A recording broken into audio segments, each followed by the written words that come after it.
Deux matchs en ce samedi.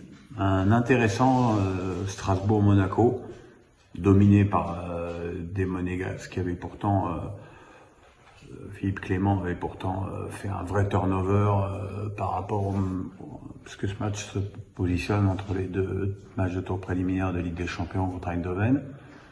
Mais j'ai trouvé cette équipe de Monaco performante et certains remplaçants, Diop qui n'a joué que 68 minutes sur la fin de saison l'année dernière, Lucas, j'ai trouvé des joueurs très précis, d'autant que si on doit faire un reproche à la défense alsacienne, c'est que les Monégasques s'approchaient beaucoup trop facilement des 16 mètres alsaciens. Le premier but est venu en fin de première mi-temps d'une sublime volée de Crépin Diatta. Et puis le deuxième but sur un tir relâché par Sels qui peut pas tout arrêter et repris par Sofiane Diop. Diallo a réduit le score de la tête et les Alsaciens, comme c'est souvent le cas, ont mieux réagi qu'agi et ils ont eu beaucoup d'occasions enfin. Ils ont même égalisé par Diallo. Et là, après 3 minutes d'attente, le Texier a refusé celui. Alors il semblerait, selon nos informations, que même dans le bus de la VAR, les arbitres n'étaient pas d'accord. Alors j'ai fait une vidéo sur Twitter, enfin une vidéo, j'ai mis une photo, et j'ai parlé de quelque chose qui avait cours dans le football, c'est l'attaquant sur la même ligne. Et là, j'ai des abrutis qui me disent « Ouais, mais regarde le coude, le pied. » Et du coup, il chose pas du 40, donc forcément le pied il dépasse. Et moi, je comprends pas. Je dis pas ça parce que Strasbourg, je comprends pas que des buts pareils soient refusés. Voilà, parce que dans ce cas-là, on fait une confiance aveugle à l'image. On est en 25 images secondes. Peut-être que si c'est 50 images secondes, le résultat est pas le même puisque ça se joue à quelques centimètres. Donc voilà, c'est dommage. Strasbourg sur la fin de match aurait peut-être mérité de revenir, mais sur l'ensemble de la partie, Monaco était quand même devant et a bien préparé le match retour contre Eindhoven où ils joueront leur pot en Ligue des Champions.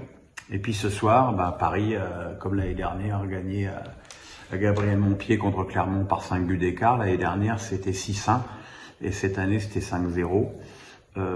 Mais l'impression laissée n'est pas du tout la même. On a un PSG cette année qui a joué comme une équipe.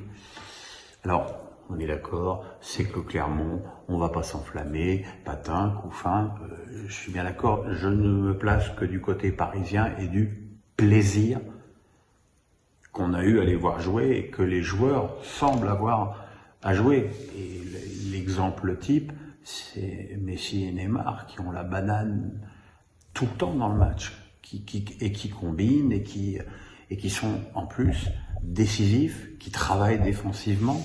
Toute l'équipe travaille défensivement. Mais bon, ce soir, Neymar, je pense que il y a quelques personnes qui vont, s'ils continuent comme ça, qui vont être obligées de tourner leur veste avec le nez, hein, parce que ce soir, c'est un but, l'ouverture du score, 3 passes décisives. Messi a marqué les 4e et 5e buts, le 5e étant assez exceptionnel, avec amorti poitrine retournée. J'ai adoré Vitinha, et puis j'ai adoré l'ensemble. Alors évidemment, il y aura des matchs plus difficiles pour le PSG. Évidemment, c'est pas là qu'on attend le PSG, mais ce sont quand même des tests qui peuvent montrer que la tactique mise en place par Christophe Galtier obtient l'adhésion des joueurs, ce qui, en ce début de saison, et ce premier match d'ouverture, on le sait et on le savait facile, eh bien permet à cette équipe de Paris de montrer un visage qu'on n'a jamais vu l'année dernière. Et ça, quelle que soit la qualité de l'opposition, la qualité de ce qu'a produit le PSG au Trophée des Champions contre Nantes et là contre Clermont, ça n'a aucune commune mesure avec ce qu'on a vu l'année dernière.